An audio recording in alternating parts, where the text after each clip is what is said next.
오늘의 말씀은 누가복음 6장 20절에서 26절 말씀입니다. 예수께서 눈을 들어 제자들을 보시고 이르시되 너희 가난한 자는 복이 있나니 하나님의 나라가 너희 것이며 지금 줄인 자는 복이 있나니 너희가 배부름을 얻을 것이며 지금 우는 자는 복이 있나니 너희가 웃을 것이며 인자로 말미암아 사람들이 너희를 미워하며 멀리하고 욕하고 너희 이름을 악하다 하여 버릴 때에는 너희에게 복이 있도다. 그날에 기뻐하고 뛰놀라 하늘에서 너희 상이 큼이라 그들의 조상들이 선지자들에게 이와 같이 하였느니라. 그러나 화 있을진저 너희 부요한 자여 너희는 너희의 위로를 이미 받았도다. 화 있을진저 너희 지금 배부른 자여 너희는 줄이리로다. 화 있을진저 너희 지금 웃는 자여 너희가 애통하며 울리로다. 모든 사람이 너희를 칭찬하면 화가 있도다. 그들의 조상들이 거짓 선지자들에게 이와 같이 하였느니라. 아멘. 오늘 우리가 함께 읽은 누가복음 6장 20절부터 26절의 말씀은 마태복음 5장에 기록되어 있는 팔복과 이렇게 겹쳐서 우리에게 잘 알려져 있는 말씀이죠. 마태복음과 누가복음에 기록된 팔복, 그러니까 마태복음의 팔복과 누가복음에 나와 있는 오늘 말씀과 차이가 무엇입니까?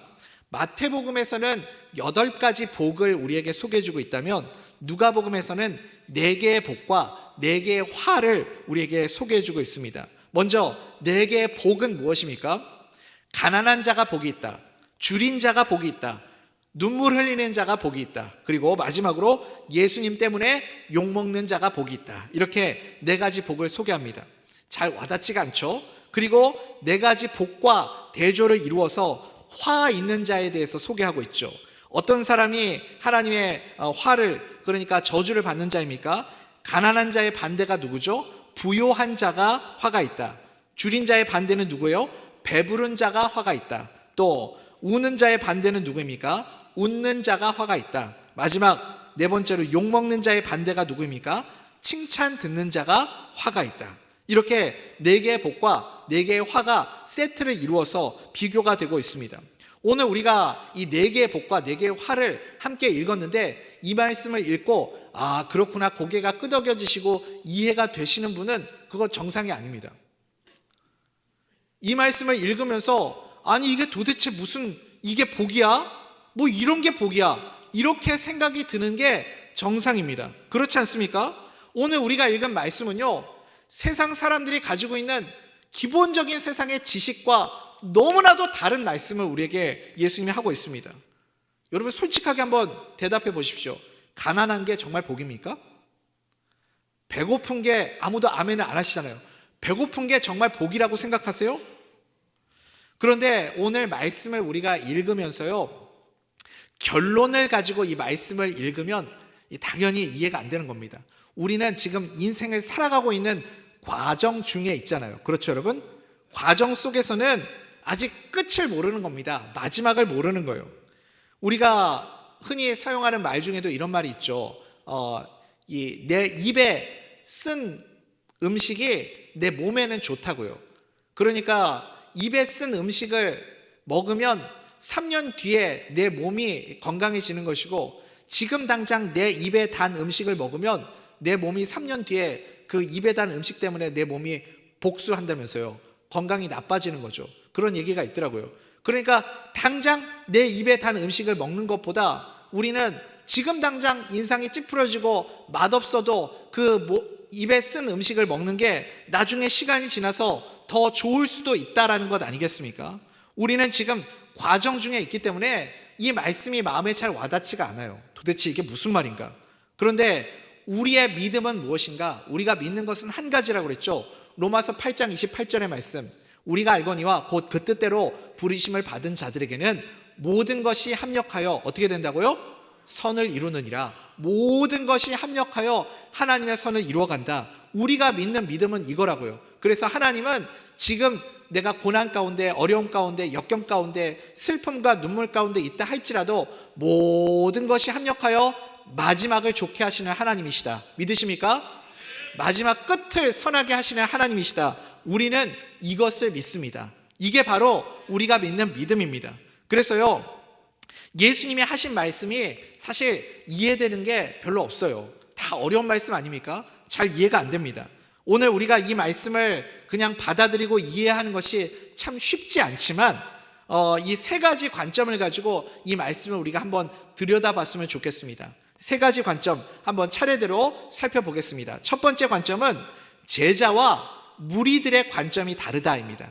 제자와 무리들의 관점이 다르다. 우리 누가복음 20절 말씀, 6장 20절 말씀 함께 읽어보겠습니다. 시작.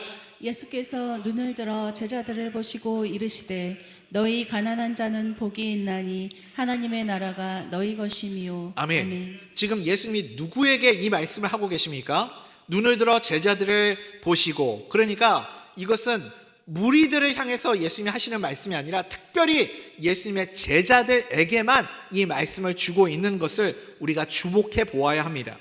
지금 예수님의 말씀을 듣고 있는 대상이 예수님의 제자들이라는 거죠. 그러니까요, 이 무리와 제자들은 전혀 다른 관점을 가지고 살아갑니다. 무리라고 말을 할 때 성경에서 이 무리는 사실 별로 좋은 의미로 사용되는 경우가 별로 없습니다. 무리는 분명히 지금 겉으로 볼 때는 표면적으로는 예수님을 따라가고 있는 것처럼 보이지만 예수님께 속해 있지 않은, 예수님 안에 거하지 않은 자들을 의미하는 표현 아닙니까? 우리로 치면 우리 대전명석교회 여전히 많은 성도님들이 지금 예배 자리에 나와 계시지만 등록한 지 10년이 지나고 20년이 지났는데 그냥 등록만 하고 있고 여전히 예수님을 따르지 않고 있는, 예수님을 내 마음에 영접하고 예수님과 동행하는 삶을 살아가지 못한다면 여러분, 그분은 예수님의 제자라고 말할 수 있겠습니까? 무리이겠죠. 수많은 무리들 중에 한 사람일 뿐이지 나는 예수님을 따르는 주님의 제자입니다, 이렇게 말할 수 없는 것이겠죠. 제자는 누구입니까? 예수님의 길을 따라가는 자들 아닙니까? 무리와는 전혀 다른 존재입니다. 예수님으로 인하여서 예수님의 제자이기 때문에 그래서 십자가도 질 수 있고 나를 부인할 수도 있고 그런 것이 제자의 모습 아닙니까? 오늘 우리 청년들이 험한 십자가 붙들겠네 라는 그 찬송을 불렀는데 예수님의 제자는 제자이기 때문에 십자가도 질 수 있고 제자이기 때문에 그 희생과 섬김의 자리도 갈 수 있는 것 아니겠어요? 지난 시간에 우리가 예수님께서 제자들을 부르신 사건을 통해서 건강한 교회의 5가지 원리를 우리가 함께 나눴습니다. 여러분 혹시 기억나세요? 5가지 원리. 지난 시간에 우리 분명히 나눴는데 아무도 기억을 못 하시나요? 네, 그러시군요. 다시 한번 우리가 돌아보면 예수님께서 제자들을 부르실 때 그 5가지 원리들 중에 하나가 뭐였냐면 부르심과 보내심의 원리가 있었습니다. 여러분 기억나세요? 부르심과 보내심의 원리. 예수님이 제자들을 부르셨어요. 예수님의 제자로서 그들을 부르셨습니다. 그리고 보내세요. 사도로 보내십니다. 사도는 보냄을 받은 자들 아닙니까? 예수님의 사도로서 그렇게 보냄받는 것을 보게 됩니다. 그러니까 부르심과 보내심이 언제나 교회의 정체성이 되어야 됩니다. 교회는 끊임없이 부르심과 보내심으로 그렇게 나아가야 돼요. 예수님이 우리를 부르시면 예수님의 전으로 나와서 함께 모여 예배하고 훈련받고 연단받고, 그리고 보내시면 어디든지 가는 거예요. 섬김의 자리, 희생의 자리, 선교의 자리, 전도의 자리, 어디든지 우리가 가서 보냄받아 헌신하고 충성하는 것, 이것이 우리의 정체성 아닙니까? 그러므로 제자는 부르심과 보내심이 언제나 있어야 됩니다. 우리의 정체성은 부르심으로 무장하고 보내심으로 일하는 자가 되어야 할 줄 믿습니다. 보내심을 또 다른 말로 뭐라고 하냐면 사명이라고 하는 거예요. 사명. 그래서 우리는요, 예수님의 보냄을 받은 자, 사명자입니다. 이것을 다시 정리해서 오늘 말씀 안으로 한번 들어와 보겠습니다. 여러분, 누가 복 있는 사람이죠? 어떤 사람이 복 있는 사람입니까? 요약하면 사명자가 복 있는 사람입니다. 또 다른 말은 예수님께 쓰임 받는 자가 복 있는 사람이라는 거예요. 예수님께 쓰임 받는 사명자로 살아가는 우리 모든 대전 명숙교회 성도님들 되시기를 간절히 소원합니다. 사명으로 살아가면요, 여러분 어떤 인생을 살아가겠습니까? 사명은 요약하면 딱 4가지라고 말씀드렸습니다. 뭐죠? 예배, 기도, 전도, 선교. 다시요, 너무 중요하니까 우리는 무엇을 위해서 살아가는 자인가? 예배, 기도, 전도, 선교. 이 4가지입니다. 이것이 우리를 부르신 사명이에요. 그래서요, 그 사명을 이루기 위해서 예배, 기도, 전도, 선교, 이것을 이루기 위해서 때로는 나의 안락함을 포기하고 나의 뜻, 나의 소원, 나의 모든 것들, 권리, 이런 것들 다 내려놓고 나의 유익까지도 내려놓을 수 있는 것, 이것이 무엇이냐면 이게 사명자라는 거예요. 여러분, 오늘 이 아침에 어떤 마음으로 교회 오셨습니까? 목사님, 할 일이 없어요. 주일날 아침에 너무 심심해요. 아무것도 할 일이 없고 시간도 남고 돈도 남아서 오늘 헌금도 했어요. 돈도 남고 여러분 여유가 넘쳐서 교회 오신 분들 계십니까? 그게 아니거든요. 시간이 남아돌고 돈이 남아돌아서 예배하고 기도하고 선교하고 전도하는 게 아닙니다. 여러분, 우리는 사명자입니다. 믿으십니까? 사명 때문에 오늘 이 자리에 나온 것을 여러분 믿으시기 바랍니다. 사명을 위해서는 내 안락함도 포기할 수 있고 사명을 이루기 위해서는 내 평안한 삶도 기꺼이 내려놓을 수 있어야 됩니다. 그래서 여러분 이렇게 생각하시면 돼요. 사명을 위해서 가난하게 된 사람은 복이 있다. 믿으십니까? 사명이 우리의 환경보다 우선이 되고 사명이 우리의 조건보다 우선이 되기 때문에 사명으로 살다가 사명 때문에 줄이게 된 자는 복이 있습니다. 믿으십니까? 사명을 위해서 살다가 여러분 한번 생각해 보세요. 열심히 전도하고 선교하고 봉사하고 헌신하고 기도하다 보면 때로는요 우리 식사 때 놓칠 때도 참 많이 있습니다. 그러니까 사명 때문에 밥 못 먹을 때도 많아요. 선교지 한번 가보십시오. 선교지에 가면요 일단 음식이 안 맞아요. 음식 안 맞아서 못 먹으시는 분들도 많이 계시겠죠. 이렇게 사명 때문에 줄이게 될 때가 있습니다. 사명 때문에 줄인 자가 복이 있습니다. 믿으십니까? 이게 오늘 말씀이라는 거죠. 우리가 이 관점으로 제자와 무리들의 관점으로 오늘 말씀을 들여다보면 이 말씀이 조금 이해가 됩니다. 여러분, 전도하고 선교하면 늘 웃을 일만, 행복한 일만, 기쁜 일만 있겠습니까? 그럴 리가 없겠죠. 전도하고 선교하고 헌신하고 섬기다 보면 웃을 일보다 울 일이, 눈물 흘릴 일이 훨씬 더 많이 있습니다. 섬기고 헌신하고 그러면 칭찬받고 존경받고 성도님들이 막 높여주고 그럴 것 같은데 뒤에서 혼자 눈물 짓고 죽어라 일하고 헌신해 놓고서는 욕이란 욕은 또 바가지로 먹고 이렇게 헌신하고 수고했는데 알아주는 사람 하나도 없고 수고했다 고맙다 말해주는 사람도 하나도 없고 그러면 여러분 얼마나 힘 빠집니까? 이럴 때 사명 때문에 내가 눈물 흘리고 사명 때문에 줄이고 사명 때문에 욕먹는 사람이 복이 있다는 거예요. 또 때로는요 반대의 상황도 있어요. 사명 때문에요 내가 십자가 지고 예배의 자리에 헌신하고 선교하고 전도하고 봉사하고 충성하였는데 그때 하나님이 나에게 부어주시는 은혜가 너무 크고 감격스러워서 눈물이 날 때도 있습니다. 제가 보면요 이 전도하시면서 오시는 분들 많아요. 그 영혼들이 너무 불쌍하고 하나님의 역사가 너무 분명하니까 눈물 흘리시는 분들 많습니다. 특히 선교지에 가잖아요. 선교지에서 선교하고 마지막 날 돌아오실 때 다 울어요. 그때는 안 우시는 분은 웬만한 냉혈한 아니고서는 진짜 다 눈물을 흘립니다. 왜냐하면 그 영혼들이 너무 불쌍하니까요. 그 영혼들을 사랑하는 마음이 생기기 때문에 눈물이 납니다. 그러니까요 이렇게 사명 때문에 눈물을 흘리는 자, 눈물을 흘리는 자는 복이 있습니다. 그리고 당연히 예수님 때문에 우리가 욕먹을 일이 얼마나 많이 있습니까? 사명 가지고 살아가면요 욕먹을 일 태반입니다. 전도 한번 해보십시오. 일단 전도의 자리로 나가면 문전박대 당하는 것은 기본적으로 깔고 들어가야 됩니다. 사람 취급 못 받을 때도 많고요 이유도 없이 미움받을 때도 있고요. 여러분 우리가 왜 선교 가는지 아십니까? 선교 가는 이유가 뭐죠?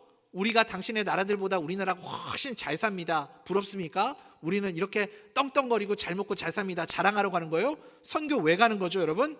선교는요 기억하십시오. 욕먹으러 가는 거예요. 아무도 아멘 안 하시는데요. 거절당하고 욕먹고 여러분 그것을 위해서 우리는 사명을 위해서 살아가는 자들입니다. 제가 아파트 전도 나가서요 실제로 겪었었던 일이에요.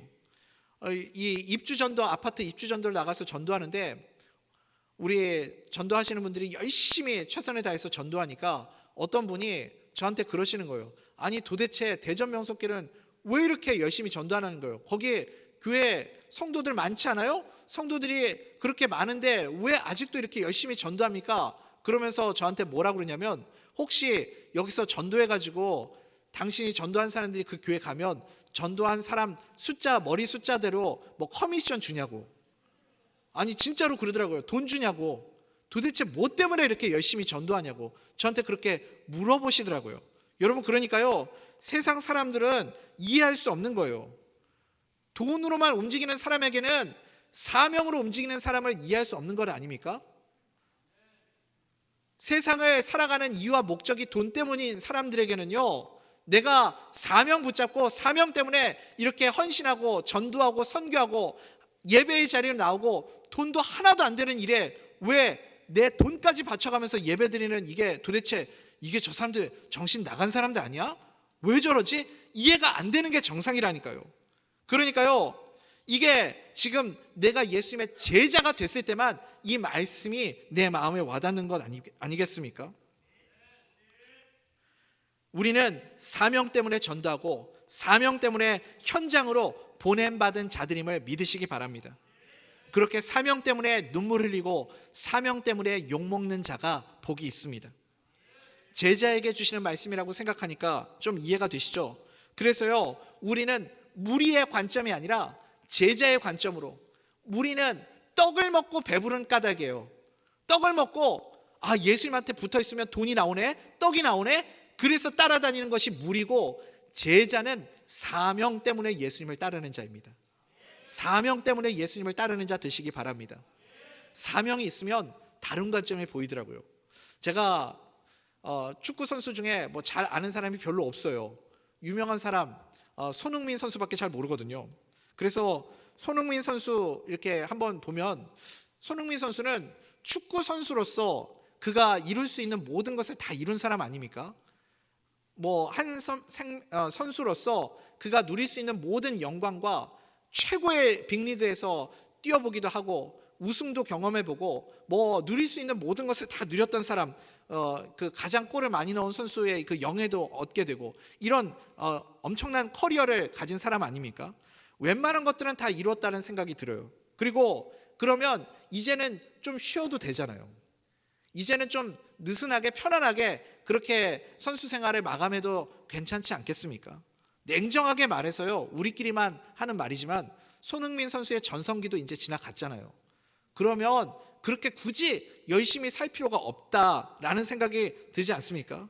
그런데 지금도 대한민국 국가대표로 부름을 받으면 손흥민 선수는 언제든지 달려오는 거예요. 언제나 거절하지 않고 마다하지 않고 대한민국 국가대표 축구 대표로 그렇게 부름을 받으면 자기 팀 제껴놓고 연봉 제껴놓고 자기 상황과 컨디션 다 제껴놓고 부름을 받아서 오더라고요. 손흥민 선수에게 최고의 가치는 무엇일까요? 수백억의 그 엄청난 연봉을 받는 것일까요?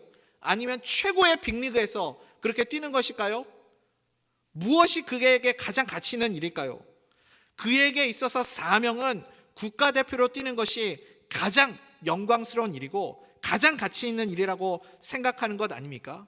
그래서 어떨 때는 좀 미안할 정도예요.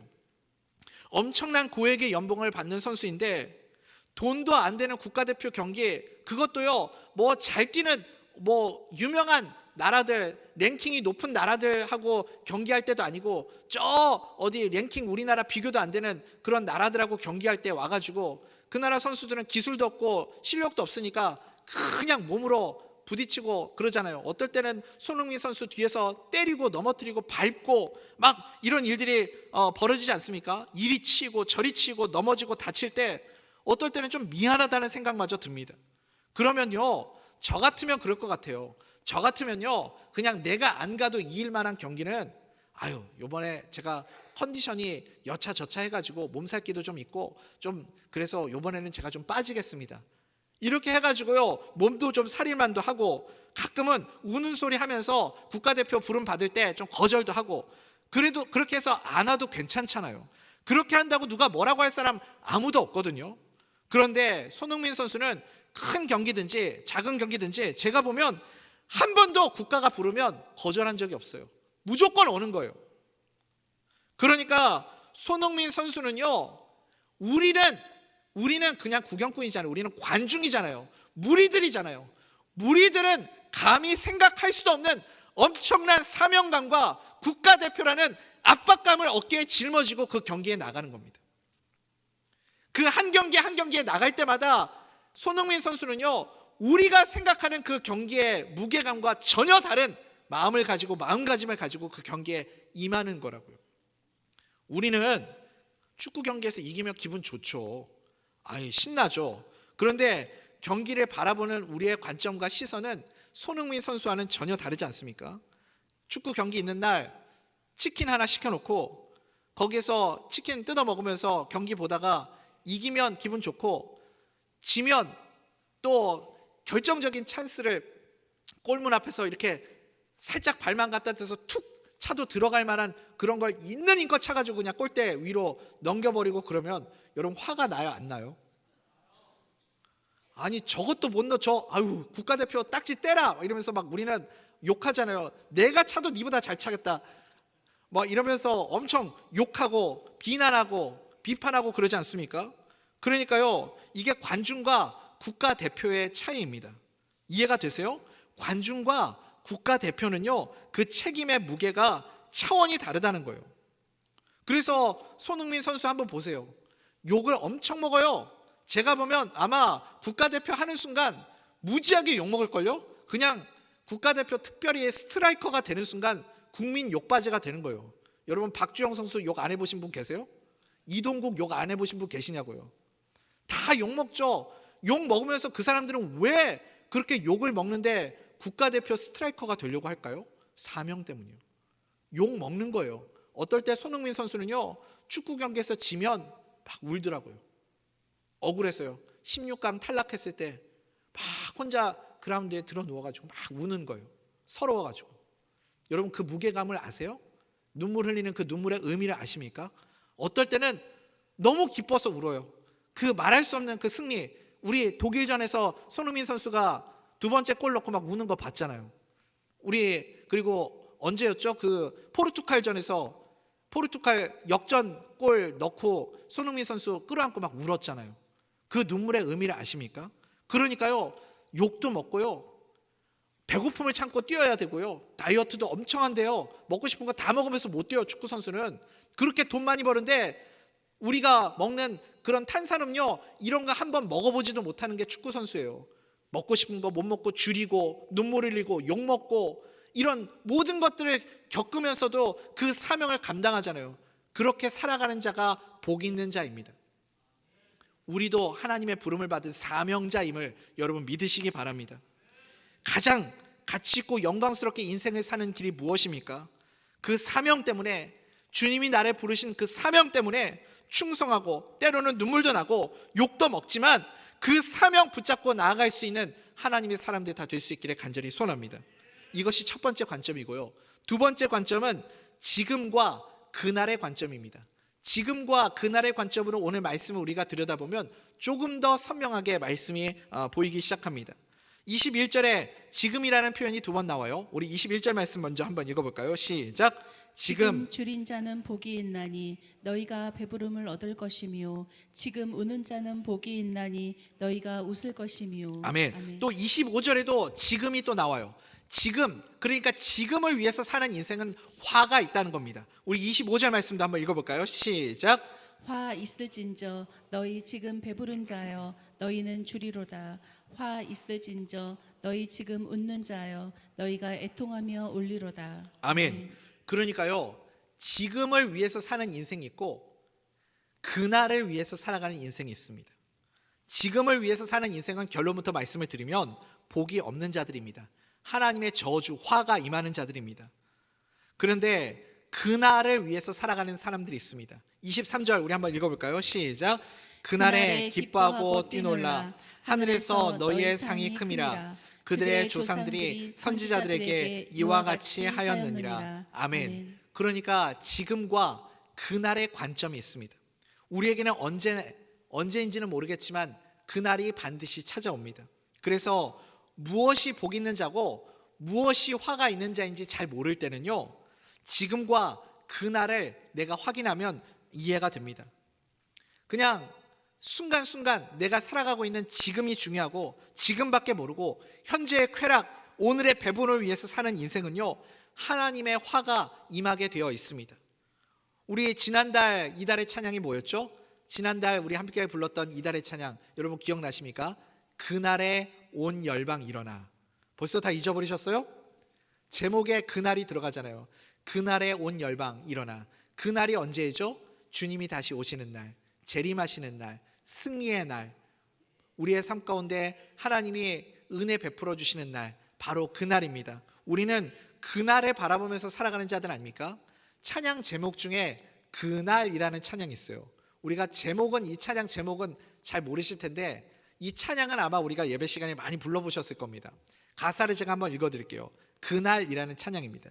사망의 그늘에 앉아 죽어가는 나의 백성들, 절망과 굶주림에 갇힌 저들은 내 마음의 오랜 슬픔, 고통의 멍에에 매여 울고 있는 나의 자녀들, 나는 이제 일어나 저들의 멍에를 꺾고 눈물 씻기기 원하는데 누가 내게 부르짖어 저들을 구원케 할까?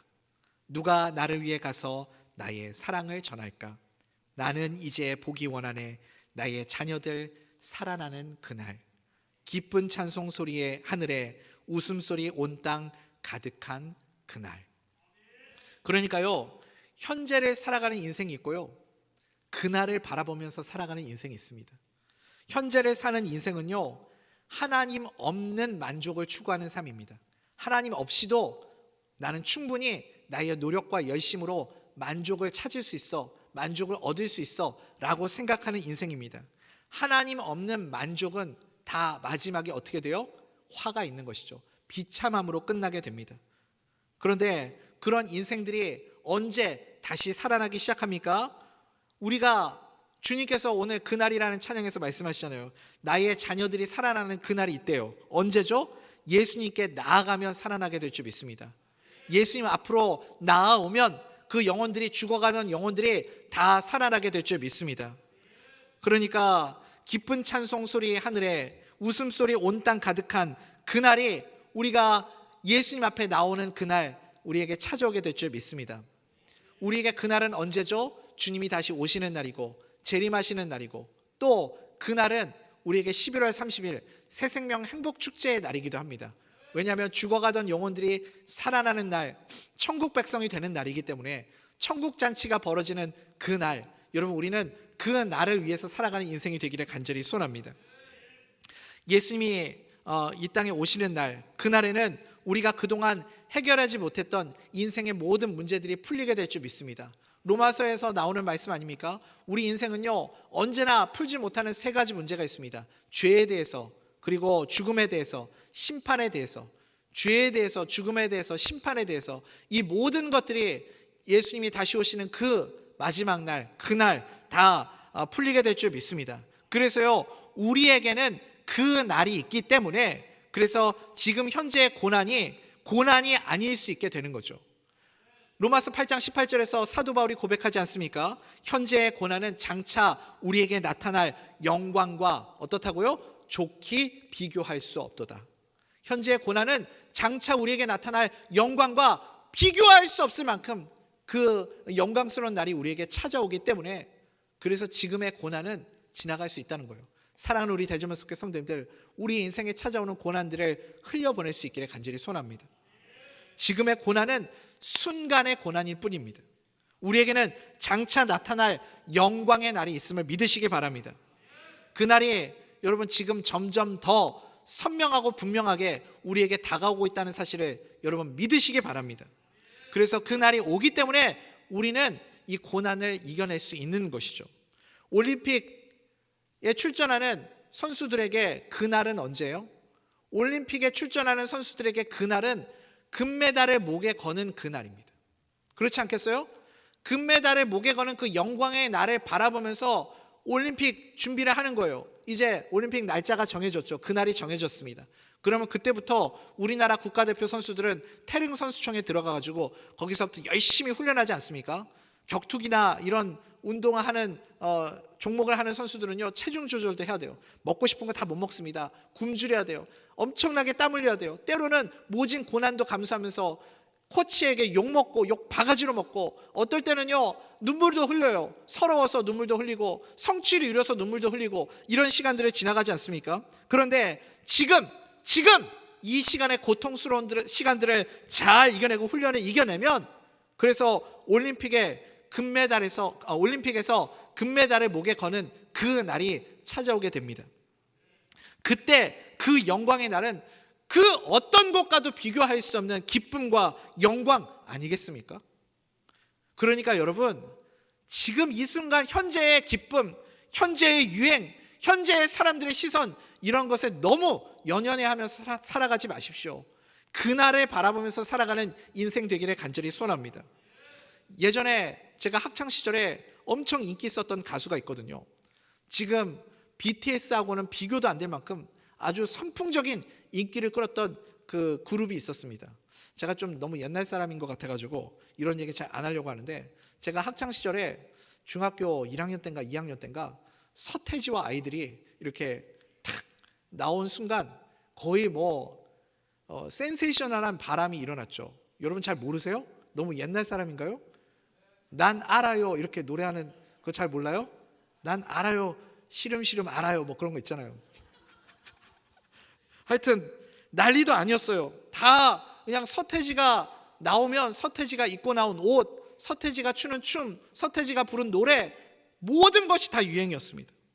심지어요, 서태지 따라한다고 뭐 이게 실수인지 의도한 건지 모르겠는데 이렇게 옷을 입고 나왔는데 모자인가요? 여기에다가 이렇게 그 가격표 붙은 태그 있잖아요. 그 태그를 안 떼고 이렇게 붙이고 나온 거예요.